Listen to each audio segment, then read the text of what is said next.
नमस्कार, आप सभी का स्वागत है इंडियन न्यूज पर। मैं हूं तनीषा शर्मा। आइए देखते हैं आज के मुख्य समाचार। छत्तीसगढ़ विधानसभा के मॉनसून सत्र में सरकार के खिलाफ अविश्वास प्रस्ताव आया है। नेता प्रतिपक्ष धर्मलाल कौशिक ने प्रस्ताव पेश करते हुए कहा, इस सरकार ने सदन का विश्वास खो दिया है। उन्हें पद पर बने रहने का कोई अधिकार नहीं है। इस विषय पर संयुक्त विपक्ष और सत्ताधारी दल कांग्रेस के सदस्यों के बीच तीखी बहस हुई। चर्चा की शुरुआत करते हुए भाजपा विधायक बृजमोहन अग्रवाल ने कहा, इस सरकार ने पिछले 3 साल में कुछ भी नहीं किया है। जिन वादों के सहारे इनको सत्ता मिली है उसको भी इन्होंने पूरा नहीं किया। इससे पहले प्रश्नकाल में अनियमित और संविदा कर्मचारियों के नियमितीकरण का मामला उठा था। भाजपा विधायक विद्या रतन भसीन के सवाल के मुख्यमंत्री भूपेश बघेल ने बताया, नियमितीकरण के लिए दिसंबर 2019 में अधिकारियों की एक समिति बनाई गई थी। विभागों, मंडलों, आयोगों और प्राधिकरणों से अनियमित कर्मचारियों की जानकारी मंगाई गई है। कई विभागों से जानकारी मिल चुकी है। कुछ विभागों में जानकारी जुटाई जा रही है। कई मामले अदालतों में चल रहे हैं। मई 2019 में महाधिवक्ता से इस पर अभिमत भी मांगा गया था, जो अब तक नहीं मिला है। मुख्यमंत्री ने कहा, कोरोना की वजह से यह प्रक्रिया पूरी करने में दिक्कत हुई है। अब हालात सामान्य हो रहे हैं। जल्द ही इस पर काम पूरा किया जाएगा। इसके बाद भाजपा विधायक भड़क गए। नेता प्रतिपक्ष धर्मलाल कौशिक ने कहा, यह कैसा हो सकता है कि 2-3 साल में महाधिवक्ता कार्यालय से अधिमत तक नहीं आया। शिवरतन शर्मा ने सरकार पर सदन को गुमराह करने का आरोप लगाया है। विधायक सौरभ सिंह ने कहा, सुप्रीम कोर्ट का 2006 का एक निर्णय है जिसके तहत नियमितीकरण हो ही नहीं सकता। सरकार लोगों को गुमराह कर रही है। मुख्यमंत्री भूपेश बघेल ने कहा, आप देखते रहिए, अभिमत भी आएगा और नियमितीकरण भी होगा। इसके बाद विपक्ष के विधायकों ने सीट से खड़े होकर सवाल उठाने शुरू कर दिए। हंगामे के बीच सदन की कार्यवाही को 10 मिनट के लिए स्थगित कर दिया गया था। छत्तीसगढ़ के पॉलिटेक्निक कॉलेजों और आईटीआई में 3D प्रिंटिंग और रोबोटिक्स जैसे नए ट्रेड की पढ़ाई शुरू की जा सकती है। वहीं छत्तीसगढ़ के गौठानों में विकसित किए जा रहे रूरल इंडस्ट्रियल पार्क में कृषि उपजों और लघु वनोपजों के प्रसंस्करण और वैल्यू एडिशन में अत्याधुनिक तकनीक का उपयोग शुरू होगा। इसको लेकर मुख्यमंत्री भूपेश बघेल के साथ टाटा टेक्नोलॉजिस्ट के अधिकारियों की बैठक हुई। मुख्यमंत्री भूपेश बघेल ने बताया, छत्तीसगढ़ की गांव में स्थापित गौठानों को रूरल इंडस्ट्रियल पार्क के रूप में विकसित किया जा रहा है। इसके लिए 600 करोड़ रुपए का प्रावधान किया गया है। हर विकासखंड में 2 गौठानों को रूरल इंडस्ट्रियल पार्क के रूप में विकसित किया जाएगा। इन पार्कों में कुटीर उद्योग स्थापित कर स्थानीय रॉ मटेरियल के प्रसंस्करण और वैल्यू एडिशन कर उत्पाद तैयार किया जाएगा। तैयार उत्पादों का सी-मार्ट के माध्यम से विक्रय की व्यवस्था की गई है।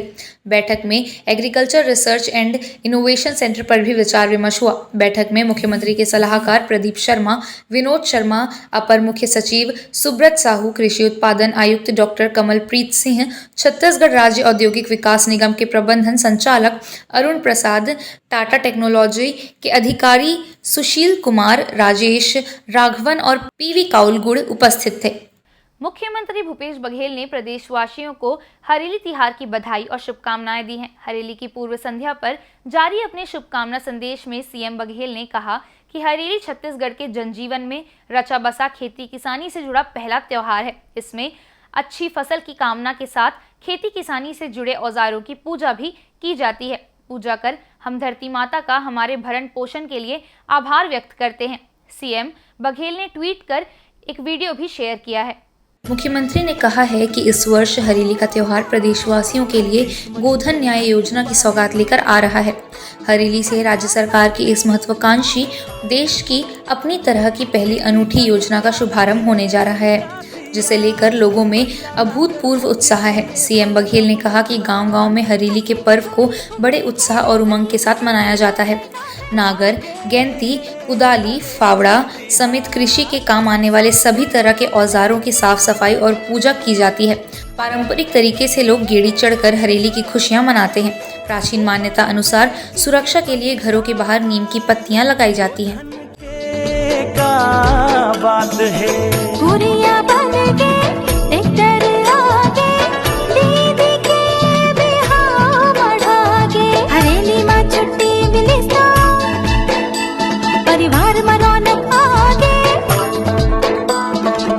पत्ता में बढ़े मजूरी, वनवासी के खेत बाँच गए। न्याय योजना मन आए तो वो छत्तीसगढ़ के भाग जाग गए। पुरखौती के मान रखे बर मुखिया जी धन्यवाद है। गढ़बोनवा छत्तीसगढ़ के प्रण शपथ ले अब तक याद है। गांव के संसाधन व संस्कृति को आर्थिक विकास से जोड़ने का अभिनव कार्य किया है छत्तीसगढ़ की भूपेश सरकार ने। विकास के इसी क्रम में अब हरेली पर्व से राज्य के प्रत्येक जिलों के चयनित गौठानों में 4 रुपया प्रति लीटर की दर से गौमूत्र खरीदी करने की शुरुआत होने जा रही है, जो ग्रामीण अर्थव्यवस्था में बड़ा क्रांतिकारी कदम सिद्ध होगा। इतना ही नहीं, हरेली तिहार की परंपरा को नया आयाम देने सरकार ने राज्य के सभी स्कूलों में गेड़ी नृत्य व गेड़ी दौड़ का भी आयोजन किया है, जिससे हमारी पारंपरिक विरासत और समृद्ध हुई है। आगे है हरेली तिहार।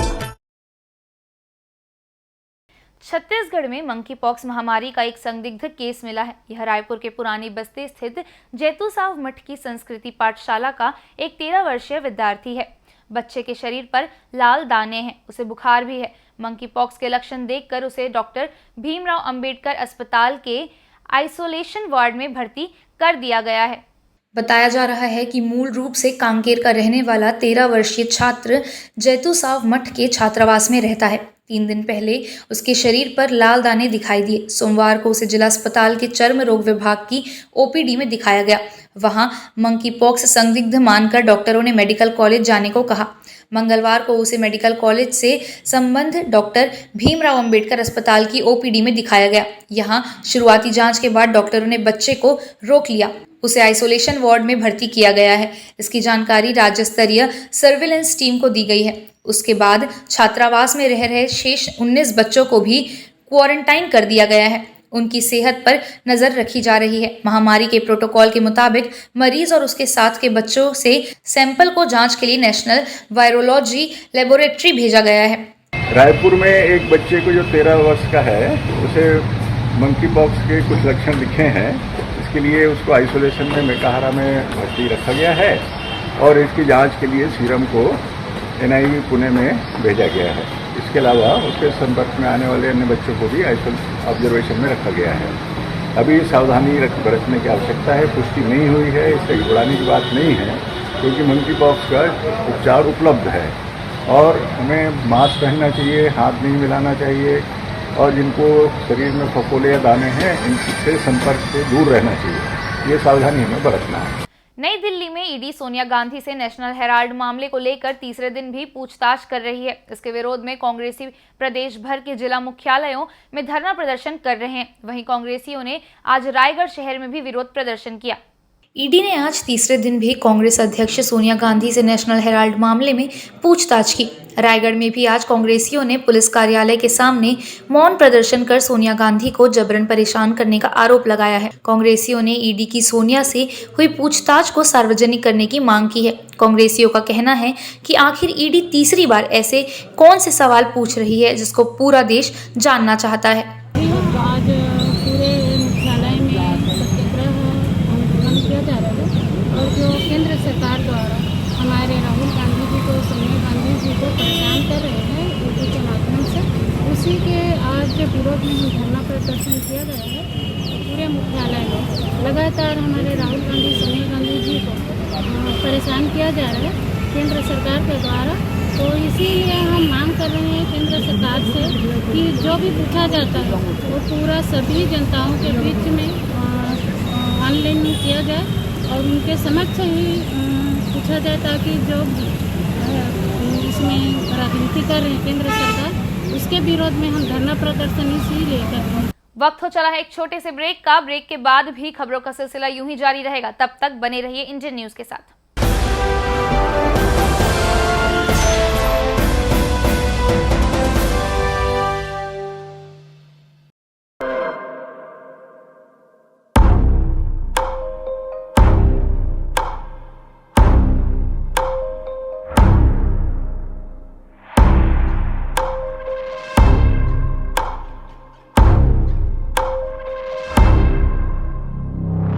प्रशिक्षण जो रोजगार दिलाए।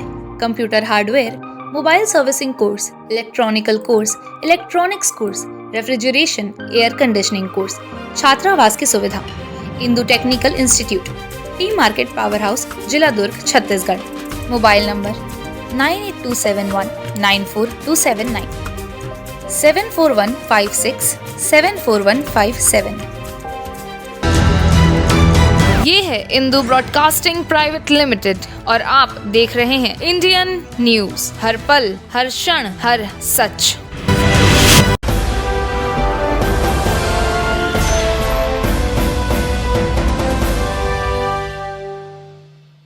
ब्रेक के बाद आप सभी का स्वागत है। छत्तीसगढ़ टीचर्स एसोसिएशन के बैनर तले दुर्ग के मानस भवन में जिले के शिक्षकों ने महंगाई भत्ता व गृह भाड़ा भत्ता की मांग को लेकर प्रदर्शन किया और प्रदेश व्यापी आंदोलन को अपना समर्थन प्रदान किया।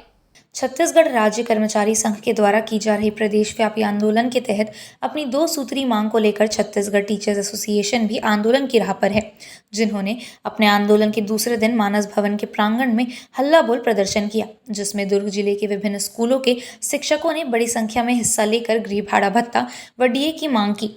इस मौके पर टीचर्स एसोसिएशन के सदस्यों ने कहा, छत्तीसगढ़ राज्य में राज्य कर्मचारियों को 3 अलग अलग प्रकार से डीए प्रदान किया जा रहा है। उन्होंने इस व्यवस्था को समाप्त करते हुए केंद्र के समान सभी को डीए व महंगाई भत्ते देने की मांग की। शिक्षकों, कर्मचारियों और अधिकारियों का आंदोलन पूरे प्रदेश में 25 जुलाई से अनिश्चितकालीन आंदोलन जारी है और ये आंदोलन निष्पक्ष बैनर सामूहिक नेतृत्व में किया जा रहा है।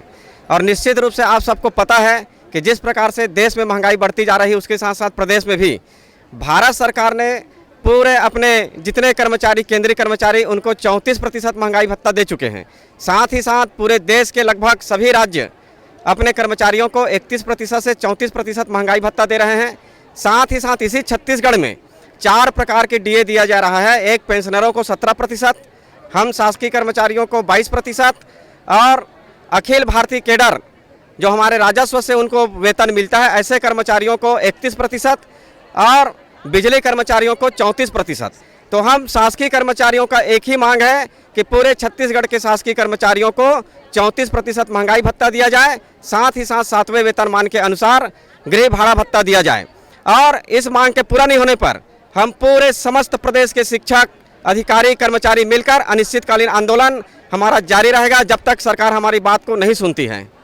अभी वर्तमान में हम लोग 25 तारीख से जो हड़ताल कर रहे हैं, उसमें हमारी मुख्य मांगे 2 है। एक तो 34% डीए और एचआर बढ़ाने के लिए है। जो हम महिलाओं को घर चलाने के लिए बहुत दिक्कतों का सामना पड़ रहा है। कोई भी सामान जिसमें जीएसटी लगाकर और कई स्तर पर उसमें जीएसटी लिया जाता है, जिसके कारण हमको बहुत तकलीफ़ होती है। जितनी हमारी तनख्वाह है उतने में हमारा घर चलाना आसान नहीं है, जबकि हम दोनों मिलकर कमा रहे हैं, फिर भी आसानी से हमारा घर नहीं चल पा रहा है। इसलिए हमको आवश्यकता है कि हमको 34% डीए दिया जाए और हमारी मांग को पूरा किया जाए। और जब तक हमारी ये मांग पूरी नहीं होगी तब तक हम ये हड़ताल जारी रखेंगे और ये सरकार से अपनी मांग पूरी करवा कर ही हम वापस अपने काम पर वापस जाएंगे। बच्चों की पढ़ाई अभी कुछ दिनों से प्रभावित हो रही है। हमने अपनी मांगे, जो जायज़ हमारी मांगे हैं, उनको लेकर अनिश्चितकालीन हड़ताल 25 तारीख से प्रारंभ किया है। दुर्ग जिले में ये हड़ताल प्रारंभ हो चुका है। दुर्ग जिले के तीनों विकास खंड में लगभग 100% बच्चों की पढ़ाई पर प्रभाव पड़ रहा है। आने वाले समय में जब सरकार हमारी मांग को पूरी कर देगी तो हम ईमानदारी पूर्वक जैसे आज तक के बच्चों का भला करते आए हैं, उसी रूप में आगे भी बच्चों के भविष्य को सुदृढ़ बनाएंगे। आंदोलन के दौरान टीचर्स एसोसिएशन के सदस्यों ने यह भी साफ कर दिया कि शासन द्वारा अगर उनकी मांगों को पूर्ण कर दिया जाता है तो वे आंदोलन के दौरान स्कूली बच्चों की शिक्षा के हुए नुकसान को भरने अपना भरसक प्रयास करेंगे। पुलिस अधीक्षक संतोष सिंह ने कोरबा जिला का पदभार संभालने के बाद क्राइम मीटिंग ली। एसपी ने अपने अधीनस्थ अधिकारियों और थाना प्रभारियों को अवैधानिक कार्यों पर रोक लगाने सहित लंबित प्रकरणों को जल्द निपटाने के निर्देश दिए हैं। कोरबा के नए एसपी संतोष सिंह ने पहली क्राइम मीटिंग लेकर शराब, जुआ, सट्टा सहित आपराधिक गतिविधियों पर अंकुश लगाने की सख्त हिदायत थाना प्रभारियों को दी। अवैध गतिविधियों की शिकायत मिलने पर थाना प्रभारियों पर विभागीय कार्यवाही किए जाने की भी बात कही। उन्होंने नियमित पेट्रोलिंग करने के साथ आम जनता में पुलिस की बेहतर छवि बनाने पर भी जोर दिया। कोरबा में पुलिस अधीक्षक महोदय के माध्यम से पहला क्राइम मीटिंग लिया गया था। इसमें सभी राजपत्रित अधिकारी और सभी थाना चौकी प्रभारी उपस्थित थे। सभी को स्पष्ट आदेश दिया गया है कि किसी प्रकार से जो अवैध कार्य ना हो किसी भी क्षेत्र में, और साथ ही कड़ी कार्रवाई की जाए। गुंडा निगरानी जो बदमाश हैं उनकी सूची को अपडेट किया जाएगा। पुराने जो जिनकी संलिप्तता नहीं है या जिनका रिकॉर्ड अभी अच्छा है उनको माफ़ी सूची में लाया जाएगा। उसी प्रकार से जिनके रिकॉर्ड ज़्यादा है या जिनका अभी तक कोई सूची में शामिल नहीं है उनको भी एक समीक्षा करके उस सूची में लाया जाएगा। पुराने जितने भी पेंडिंग अपराध हैं उसको भी यथाशीघ्र निराकृत करने सबको निर्देशित किया गया है और शिकायतों का निराकरण त्वरित करने हेतु एक समय सीमा निर्धारित की गई है। उस समय सीमा में ही सभी शिकायतों का निराकरण हो सके और साथ में बेसिक पुलिसिंग पर विशेष जोर देने सभी को आदेशित किए हैं ताकि किसी भी प्रकार से जो बदमाशी जो होता है या फिर कोई लॉ एंड ऑर्डर से क्रिएटेड जो चीज़ें आती है वो समय में ही निराकृत हो सके। नया शिक्षण सत्र शुरू होने के 2 माह बाद भी जिले के अधिकांश स्कूलों में शिक्षकों की कमी है। शिक्षकों के अभाव में बच्चों की पढ़ाई प्रभावित हो रही है। ऐसा ही हाल ग्राम पोटियाडीह के माध्यमिक और हाई स्कूल का है। धमतरी जिले के पोटियाडीह स्कूल में शिक्षकों की कमी से शिक्षा व्यवस्था चरमरा गई है। पालकों में इसे लेकर काफी आक्रोश है। अब पालक स्कूल में तालाबंदी करने का मन बना रहे हैं। ग्रामीणों ने साल भर से शिक्षक नहीं होने की शिकायत शिक्षा विभाग से की है। पालकों की माने तो विज्ञान के शिक्षक को माध्यमिक शिक्षा मंडल में अटैच कर दिया गया है, वहीं हिंदी के शिक्षक का रिटायरमेंट हो गया है। बहरहाल जिला प्रशासन शिक्षकों की कमी को जल्द दूर करने आश्वस्त किया है। समस्या सबसे पहले शिक्षण संस्थान हमारे यहाँ जैसे हाई स्कूल है और माध्यमिक शाला है और दोनों जगह जो है शिक्षक की कमी, मतलब जो यहाँ अध्यापन कार्य कर रहा था उनको अन्यत्र जगह अटैच कर दिया गया। जैसे कि माध्यमिक शाला का टीचर वहाँ गणित का एक ही टीचर है और उसको अरौड डुबान क्षेत्र में मतलब व्यवस्थापन हेतु अटैच किया गया है। वहाँ जैसे एक ही टीचर है गणित का, वो मूलतः एक ही विषय का पढ़ाने वाला टीचर है, तो वो उनका जो है अध्यापन कार्य यहाँ हमेशा करते रहें। छत्तीसगढ़ शासन द्वारा माध्यमिक शिक्षा मंडल में अटैच कर दिए हैं, उससे ना निरंक हो गए हैं और उनके जगह आज तक कोई टीचर नहीं आया है और हिंदी का टीचर रिटायरमेंट है, उनके जगह में भी कोई टीचर नहीं है। तो हम लोग चाहते हैं कि हमारे गांव में शिक्षण व्यवस्था ठीक से चले और टीचर की व्यवस्था हो। यही अनुनय विनय करने के लिए कलेक्टर साहब के पास हम लोग आए थे। अभी शिक्षकों का हम लोग व्यवस्था कर रहे हैं, मतलब जहाँ पर ज़्यादा शिक्षक हैं वहाँ पर शिक्षकीय कार्य के लिए संलग्नीकरण या शिक्षक व्यवस्था के रूप में कर रहे हैं। जहाँ जहाँ पर भी दिक्कत है वहाँ पर पूरी रैशनलाइजेशन हो रही है। दुर्ग के मालवीय नगर चौक पर गुरुवार को मुख्यमंत्री भूपेश बघेल राजनीति के चाणक्य कहे जाने वाले दाऊ वासुदेव चंद्राकर की प्रतिमा का अनावरण करेंगे। इसकी व्यापक तैयारी में दुर्ग नगर निगम जुट गई है। अविभाजित मध्य प्रदेश एवं छत्तीसगढ़ के राजनीति के आधार स्तंभ दाऊ वासुदेव चंद्राकर की प्रतिमा का अनावरण मुख्यमंत्री भूपेश बघेल के कर कमलों से होने जा रहा है। कल 28 जुलाई को हरियाली के पावन अवसर पर किसानों को समर्पित किसान व सहकारिता के जनक माटीपुत्र वासुदेव चंद्राकर की प्रतिमा स्थापना का उद्देश्य छत्तीसगढ़ के किसानों मजदूरों का सम्मान करना है। कार्यक्रम की तैयारी को लेकर मालवीय नगर चौक में पूर्व विधायक व वरिष्ठ कांग्रेस नेता प्रदीप चौबे, पूर्व विधायक प्रतिमा चंद्राकर, अन्य पिछड़ा वर्ग आयोग के उपाध्यक्ष RN वर्मा, महापौर धीरज बाकलीवाल, सभापति राजेश यादव और वरिष्ठ नेता लक्ष्मण चंद्राकर, युवा कांग्रेस प्रदेश महासचिव संदीप पोरा, देवेश मिश्रा की उपस्थिति में व्यापक तैयारी की जा रही है, जिसकी जानकारी देते हुए पिछड़ा वर्ग आयोग के प्रदेश उपाध्यक्ष RN वर्मा ने कहा कि यह इस प्रतिमा के अनावरण से उनके योगदान को सम्मान मिलेगा। हमारे पूजनीय दाऊ वासुदेव जी चंद्राकर जी का प्रतिमा का अनावरण करने के लिए कल हमारे प्रदेश के यशस्वी मुख्यमंत्री जी आ रहे हैं और उन्होंने अपना सहमति दिया है। नगर पालिका निगम दुर्ग और PWD के सौजन्य से ये मूर्ति की स्थापना का कार्यक्रम का निर्णय लिया गया है। उसी के तहत ये प्रतिमा स्थापना के काम किया जा रहा है। जोरों से तैयारी चल रही है और जैसा कि आप सबको मालूम है कि अविभाजित मध्य प्रदेश के एक ऐसे जन नेता रहे हैं दाऊ जी, जो हमेशा किसानों के लिए, गरीबों के लिए संघर्ष करते रहे हैं और उनमें जो छत्तीसगढ़ की जो संस्कृति है और छत्तीसगढ़ियों के प्रति उनमें अगाध प्रेम था। वो एक सर्वमान्य नेता रहे हैं, हमारे दुर्ग जिला के बहुत बड़े नेता रहे हैं। उनके बताए हुए रास्ते पर चल कर के बहुत सारे लोगों ने आज राजनीति में अपना स्थान बनाए हैं। और एक वो गुरु थे, माने एक पाठशाला थे, और उनके पाठशाला से बहुत सारे शिष्य शिक्षा ग्रहण करके निकले हैं और राजनीति में अपना नाम रोशन कर रहे हैं। ऐसे दाऊ जी की प्रतिमा का अनावरण कल होने जा रहा है और इसमें हम सब कांग्रेस जन लगे हुए हैं और भव्य रूप से उनके प्रतिमा का अनावरण किया जाएगा। प्रदेश के मुख्यमंत्री भूपेश बघेल के हाथों मूर्ति अनावरण को लेकर मालवीय चौक में तैयारियों को अंतिम स्वरूप दिया जा रहा है। मूर्ति स्थल पर छत्तीसगढ़ की संस्कृति की झलक उकेरी जा रही है और भव्य पंडाल का निर्माण किया जा रहा है ताकि कल होने वाले मूर्ति अनावरण कार्यक्रम को यादगार बनाया जा सके। हरेली तिहार छत्तीसगढ़ राज्य का पहला त्योहार है। छत्तीसगढ़ शासन ने हरेली तिहार को धूमधाम से मनाने के लिए पूरी तैयारियां की हैं। जिला पुलिस बल ने भी जिला पुलिस लाइन में हरेली तिहार मनाया। इस दौरान जिला पुलिस बल के अधिकारी कर्मचारी हरे रंग के वेशभूषा में हरियाली को प्रदर्शित कर रहे थे।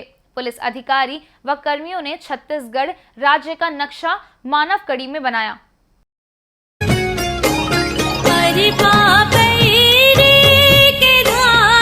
महानदी है अपार इंदिरावती हाँ पथरे तोर पैया महू पावे परो तोरे बुइया। हरेली त्योहार को लेकर भिलाई के इंदू आईटी स्कूल में विशेष कार्यक्रम का आयोजन किया गया, जहां प्री प्राइमरी और प्राइमरी के बच्चों के बीच सांस्कृतिक आयोजनों को कर उन्हें हरेली त्योहार के महत्व समझाए गए। प्रदेश सरकार ने छत्तीसगढ़ की लोक संस्कृति से बच्चों को परिचित कराने सभी शासकीय व अर्धशासकीय स्कूलों में हरेली त्योहार को मनाने के निर्देश जारी किए हैं, जिसके अंतर्गत भिलाई के इंदू आईटी स्कूल में भी हरेली उत्सव का आयोजन किया गया, जिसके अंतर्गत स्कूल में प्राइमरी व प्री प्राइमरी के बच्चों के बीच सांस्कृतिक कार्यक्रमों का आयोजन किया गया, जिसमें हिस्सा लेने वाले बच्चे छत्तीसगढ़ के पारंपरिक पोशाकों में पहुंचे और अपनी मोहक प्रस्तुति से उपस्थित जनों का मन मोह लिया।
इंदू आईटी स्कूल में हरेली उत्सव मनाने का एक उद्देश्य बच्चों को हरेली त्योहार के महत्व से परिचित भी कराना रहा है, यही वजह रही कि बच्चों के बीच कविता प्रतियोगिता का भी आयोजन किया गया, जिसमें बच्चों ने हरेली विषय को लेकर अपनी प्रस्तुति दी और अपनी तोतली जुबान में हरेली त्योहार के महत्व को समझाने का प्रयास किया। आगे त्योहार हरेली के नाम रैता मन केड़ी का पायना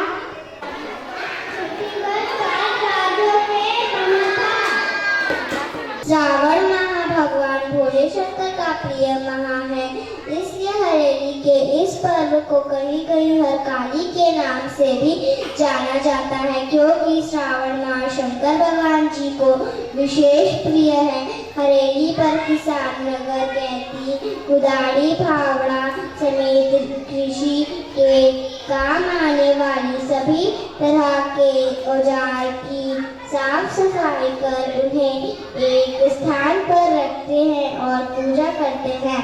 इस अवसर पर सभी घरों में गुड़ चीला बनाया जाता है। हरे का मतलब हरियाली होता है। Thank you.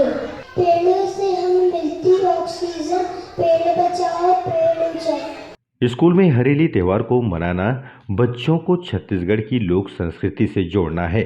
इसी उद्देश्य को लेकर विविध आयोजन किए जा रहे हैं। इंदू आईटी स्कूल के शिक्षकों ने कहा कि वे अपने इस प्रयास से छत्तीसगढ़ की पारंपरिक वेशभूषा और संस्कृति से बच्चों को परिचित कराना चाहते हैं। आज हमारे स्कूल इंदू आईटी स्कूल में हरेली का सेलिब्रेशन किया गया है। हरेली जो कि हमारे छत्तीसगढ़ का मुख्य त्यौहार है। हमने हमारे छोटे छोटे बच्चों को हरेली की विशेषता बताई है कि इस त्यौहार में क्या किया जाता है। हमने अपने स्टेट छत्तीसगढ़ की हर विशेषता उनको बताई है। सुआ डांस करवाया है, छत्तीसगढ़ माता के बारे में हर चीज़ें बताई हैं। ये भी बताया है उनको कि ये त्यौहार सावन महीने में आता है। हमारे बच्चे अलग अलग ड्रेसेस में आए हैं, छत्तीसगढ़ी कल्चर में पूरा रेडी होके आए हैं। उन्होंने अपने टिफ़िन में भी छत्तीसगढ़ी फूड लेके आया है और आज का हमारा डे पूरा हरेली के ऊपर रहेगा। हरेली ये जो कृषि से रिलेटेड हैं टूल्स वगैरह, उनकी पूजा की जाती है। इस दिन किसान जो हैं इस त्यौहार को बड़े ही धूमधाम से मनाते हैं। सभी घरों में चीला और गुड़ बनाया जाता है। इस त्यौहार में बच्चों ने बहुत अच्छा प्रिपरेशन किया। हमारे बच्चों ने इंदू आईटी के सारे छत्तीसगढ़ी गेटअप में आए हैं और अपने टिफ़िन में भी सारी चीज़ें लेके आए हैं। आपने देखा ही होगा, डांस बच्चों ने बहुत ही प्यारा परफॉर्म किया और उन्होंने इसका बहुत ही महत्व समझा है। आज हम छत्तीसगढ़ी ड्रेसअप में आए हैं। आज हरेली का त्यौहार बनाया जाता है। आज हमने डांस सीखा। आज मैंने डांस करा। हम आज डांस किए हैं और आज बहुत मज़ा है। हरेली त्योहार को लेकर स्कूलों में आयोजित हो रहे कार्यक्रमों ने बच्चों में भी नए उत्साह का संचार कर दिया है और वे अपने पूरे उत्साह और उमंग के साथ आयोजित कार्यक्रमों में हिस्सा ले रहे हैं। वक्त हो चला है एक छोटे से ब्रेक का। ब्रेक के बाद भी खबरों का सिलसिला यूं ही जारी रहेगा। तब तक बने रहिए इंडियन न्यूज के साथ।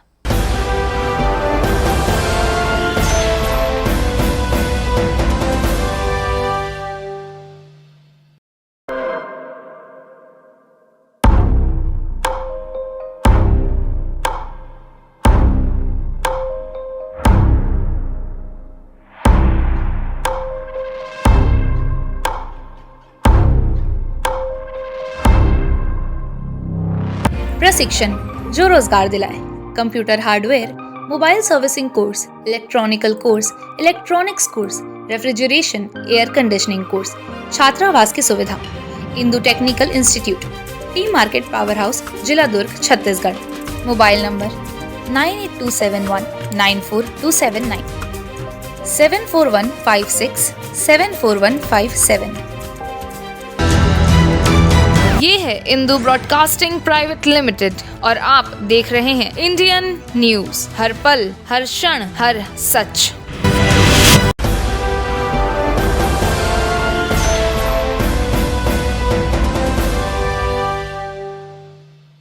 ब्रेक के बाद आप सभी का स्वागत है। बेमेतरा जिले के नगर पंचायत परपोड़ी में मेडिकल कैंप का आयोजन हुआ। कैंप में जोधपुर के विशेषज्ञ डॉक्टरों ने बिना ऑपरेशन के घुटनों और कमर का उपचार किया। जैन श्री संघ के बैनर तले परपोड़ी के जैन भवन में निशुल्क मेडिकल कैंप आयोजित हुआ। कैंप में physiotherapist, naturopathy research treatment Jodhpur के डॉक्टरों ने बिना ऑपरेशन व दवाई के घुटनों व कमर का उपचार किया। कैंप का 160 मरीजों ने लाभ उठाया। हम जैसे ट्रैकिंग के द्वारा कायरोप्रैक्टिशनर और फिजियोथेरेपी के माध्यम से योग चिकित्सक वगैरह है अपन ट्रीटमेंट देते हैं। शरीर के संबंधी सभी प्रकार की जो प्रॉब्लम के लिए अपने बॉडी के अंदर जितने भी जॉइंट है उसको हम ट्रैकिंग के माध्यम से या बॉडी के अंदर ट्रैक्शन दे करके हम बॉडी को ठीक करते हैं। शरीर के अंदर में जैसे घुटनों की प्रॉब्लम है या कमर के अंदर में जैसे मतलब ग्रीस वगैरह जैसे डॉक्टर बोलते हैं कार्टिलेज लिगामेंट वगैरह कम हो जाता है, तो उसके लिए अपन क्या करते हैं उसको ट्रैक्शन देते हैं। ट्रैक्शन से धीरे धीरे जितना भी जैसे पेशेंट आते हैं उनको अपन आगे में एडवाइस करेंगे खाने में क्या खाना है क्या नहीं खाना चाहिए। उसमें जैसे धीरे धीरे वो खाना खाएंगे तो उससे अपनी गादी वगैरह है या कमर में वगैरह जैसे गैप है वो धीरे धीरे गैप बराबर मेंटेन होता रहेगा। अभी तक कितने मरीज देख चुके हैं? तो लगभग अपने परकोड़ी की जैन समाज के द्वारा जहाँ यहाँ पे कैंप है इसमें 150 के आसपास जो पेशेंट आए हैं, लगभग हर पेशेंट को बहुत ही अच्छा रिजल्ट है। और कमर वैसे मतलब कमर में और शोल्डर वगैरह या घुटनों की प्रॉब्लम के लिए बहुत ही अच्छी बात है। परकोड़ी जैन श्री संघ में अभी कुसुम कांता जी महाराज साहब का चातुर्मास 13 तारीख से प्रारंभ हुआ है। उसी बीच हम लोगों ने सोचा कि फिजियोथेरेपी का एक शिविर यहाँ लगा लिया जाए। डॉक्टर चौधरी जी से हमारा संपर्क हुआ, जो जोधपुर के निवासी हैं, और 23 तारीख से 5 दिन के लिए यहाँ शिविर चल रहा है। इसमें लगभग 150 पेशेंट आ चुके हैं और सभी को कहीं न कहीं जो प्रॉब्लम है उससे रिलीफ मिलते हुए दिख रहा है। रायगढ़ जिले में तेज रफ्तार यात्री बस के चालक ने लापरवाही पूर्वक वाहन चलाते हुए बस को नाले में उतार दिया। बस में सवार आधा दर्जन यात्री बाल बाल बच गए। बस में सवार यात्रियों को सुरक्षित निकाल लिया गया है। घटना की जानकारी पर पत्थलगांव और लेलुंगा पुलिस मौके पर पहुंची। रायगढ़ से पत्थलगांव जा रही यात्री बस बुधवार को शिवपुर मुड़ा गांव के बीच नाले के पास अनियंत्रित होकर नाले में उतर गई। इस घटना के बाद अफरा तफरी मच गई। कई यात्रियों के बैग और मोबाइल जरूर पानी में गिर गए। कुछ यात्रियों को हल्की फुल्की चोटें भी आईं। बताया जा रहा है यात्री बस में 15 लोग सवार थे। लेलुंगा पुलिस मौके पर पहुंचकर बस को बाहर निकालने में जुटी है। बालोद जिले में अब खाद्य संकट के बीच नशेड़ी कर्मचारी बन रहे हैं किसानों के लिए रोड़ा। किसानों ने नशेड़ी कर्मचारियों को हटाने के लिए मोर्चा खोल दिया है। शिकायत के बाद पहुंचे अधिकारियों ने एक लिपिक को शराब के नशे में पकड़ा है, जिसे तत्काल बर्खास्त कर दिया गया है। किसानों को नशेड़ी कर्मचारियों के कारण समय पर खाद उपलब्ध नहीं हो पा रहा है। इससे वे खेती किसानी नहीं कर पा रहे हैं। गुंडरदेही विकासखंड के ग्राम तवेरा सेवा सहकारी समिति में लिपिक कर्मचारी पन्ना लाल यदु शराब के नशे में मदहोश होकर जमीन में औंधे मुंह पड़ा मिला। किसानों की माने तो जब खाद की जरूरत होती है समिति में खाद रहता है, तो कर्मचारी नशे में धुत रहते हैं या नदारद रहते हैं। इसमें क्या है, पूरा किसान परेशान है। सुबह से आए हुए हैं, भूखा प्यासे पूरा आए हुए हैं, और कर्मचारी लोग हैं जो दारू पी के, आप तो खुद ही देखे हो, दारू पी के पड़ा हुआ है। और खाद का बहुत किल्लत है यहाँ ग्राम तवेरा में। इसमें सभी किसानों को बहुत किल्लत है, बहुत परेशानी है। और कई दिनों से बुला रहा है कर्मचारी लोग, लेकिन यहाँ कर्मचारी ही नहीं रहते, तो कैसे करे किसान। खाद वगैरह तो नहीं मिला था यहाँ। बार बार 2 किलोमीटर गांव है मचौद, यहाँ हर बार खाद के किल्लत है। यूरिया तो मिल भी नहीं करे, मात्र 1-2 ठो खाद मिले हैं। अलग अलग खाद के लिए अलग बार आयल पड़ते, और आवे तो फिर स्टाफ नहीं रहा यहाँ। आए भी है तो नशा में है, वो लिख नहीं पाते। और खाता पैसा तो मिल गए नकदी, लेकिन खाद जो जरूरी है वो यूरिया खाद नहीं मिले अभी तक आधा सामान निकल के धान में खेत में खातू नहीं डला है। बार बार यहाँ वहाँ भटकल पड़ा था। यहाँ तक कि प्राइवेट दुकान में यूरिया नहीं मिला, और कई किसान सब वापस जाते बिना खाद के, तो बहुत परेशानी होते खाद के लिए। दैनिक वेतन भोगी लिपिक था पन्नालाल यदु, वो नशे की हालत में पाया गया। समिति कार्यालय में कार्य में परेशानी हो रही थी, किसानों को भी अड़चन हो रही थी, तो तत्काल मौके में शाखा प्रबंधक प्राधिकृत अधिकारी उपस्थित रह करके जांच किए। जांच में सही पाए शिकायत का, और उसको सेवा से पृथक कर दिए, नौकरी से निकाल दिए उसको। मध्य प्रदेश के सिंगरौली जिले में भीड़ ने पशु चोर की बेरहमी से पिटाई कर दी। यह मामला जिले के कोतवाली थाना क्षेत्र का है। वहां के महाजन महापौर बंगला के सामने पशु चोरी करते हुए एक चोर को स्थानीय लोगों ने धर दबोचा। लोगों ने रस्सी से बांधकर उसकी जबरदस्त पिटाई की। इस घटना की सूचना पाकर पहुंची पुलिस ने चोर को हिरासत में ले लिया है। इस कथित चोर की पिटाई का वीडियो सोशल मीडिया पर तेजी से वायरल हो रहा है। दरअसल एक व्यक्ति को कोतवाली थाना क्षेत्र के माजन में बाबूराम के घर के बाहर से भैंस चोरी करते हुए पकड़ा गया था। इसके बाद वहां आसपास के लोग जुट गए। उन लोगों ने पकड़े गए चोर को रस्सी से बांधकर पिटाई की। जिस घर से चोर पशु चोरी करते हुए पकड़ा गया था, उसकी मालकिन ने भी चप्पल से कथित चोर की पिटाई की। पूछताछ में उस चोर ने इलाके में कई पशुओं की चोरी में अपना हाथ बताया है। इस कथित चोर की पहचान राधेश्याम शाह के रूप में हुई है। उसकी उम्र 40 साल है। वह देवसर का रहने वाला है। बताया जा रहा है कि राधेश्याम पशुओं की चोरी करता था। वह बीते दिन माजन निवासी बाबूराम के घर से भैंस चोरी कर ले जा रहा था। उसे आसपास के लोगों ने देख लिया। इसके बाद लोगों ने चोर को पकड़कर रस्सी से बांधकर उसकी जमकर पिटाई की। कथित पशु चोर की पिटाई का वीडियो सोशल मीडिया पर वायरल हो रहा है। बालोद जिले का पर्रेगुड़ा बरही के बीच बना पीडब्ल्यूडी विभाग का पुराना पुल बारिश के तेज बहाव में क्षतिग्रस्त हो जाने के कारण ग्रामीण को 2 किलोमीटर की जगह 12 किलोमीटर का सफर तय करना पड़ रहा है। एक माह पूर्व पुल की पीडब्ल्यूडी ने मरम्मत कराई थी। विभागीय कार्यपालन अभियंता के मीडिया में बयान और जारी प्रेस विज्ञप्ति से भ्रष्टाचार की पोल खुलती है। 2007 में बना पर्रेगुड़ा बरही पुल क्षतिग्रस्त हो गया था, जिसे पीडब्ल्यूडी ने एक माह पहले मरम्मत कराई थी। इसके बाद 17-18 जुलाई को तेज बारिश में पुल क्षतिग्रस्त हो गया और सड़क 2 हिस्सों में बंट गया। पर्रेगुड़ा के किसानों को बरही के खेतों में जाने के लिए 12 किलोमीटर का सफर करना पड़ रहा है। पुल की मिट्टी खेतों में जाने से फसल बर्बाद हो गई है। किसानों ने प्रशासन को मुआवजा देने के लिए ज्ञापन सौंपा है। हमारा तो सर खेत बोले तो 2-2.5 एकड़ खेत पूरा बर्बाद हो गया है। यहाँ का जो मिट्टी है पूरा खेत में चला गया है सर। और खातू कचरा भी छींटने के लिए बहुत प्रॉब्लम, उसमें तो अब कुछ नहीं कर सकते सर। खेत तो पूरा बर्बाद हो ही चुका है। पुल को टूटने से तो बहुत प्रॉब्लम है सर। इधर कम से कम 150-200 एकड़ अभी पूरा इधर से ले जाते हैं खातू आतू। अब खातू आतू छींटने में प्रॉब्लम है, ले जाने में प्रॉब्लम है। 10 किलोमीटर ऐसे घुमा के ले जाएंगे, फिर जाएगा खातू।